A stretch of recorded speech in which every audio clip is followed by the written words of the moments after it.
ಬೀದರ್ ಜಿಲ್ಲೆಯ ನೂತನ ತಾಲೂಕಾಗಿರುವ ಹುಲಸೂರು ತಾಲೂಕಿನ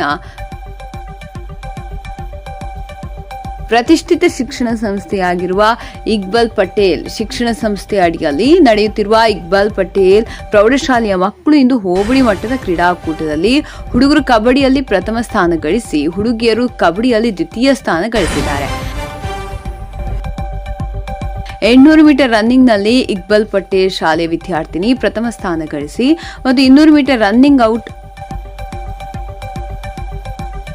ತನ್ವಿ ಪ್ರಥಮ ಸ್ಥಾನ ಮತ್ತು ಹೈಜಂಪ್ನಲ್ಲಿ ಗಣೇಶ್ ತತೇರಾವ್ 2ನೇ ಸ್ಥಾನ ಪಡೆದು ಎಲ್ಲ ಮಕ್ಕಳು ತಾಲೂಕು ಮಟ್ಟಕ್ಕೆ ಆಯ್ಕೆಯಾಗಿದ್ದಾರೆ.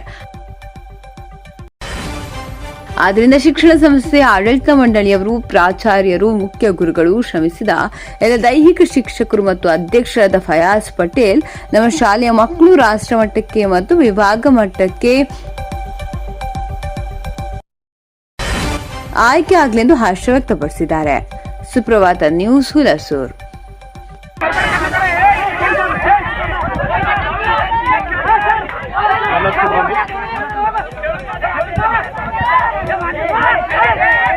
ಹಿಂದೆ ನಿಂತಿಂದೆ ಕನ್ಫ್ಯೂಸ್ ಮಾಡತ್ತಾವ. ಮಾಡಕೊಡಲ್ಲ.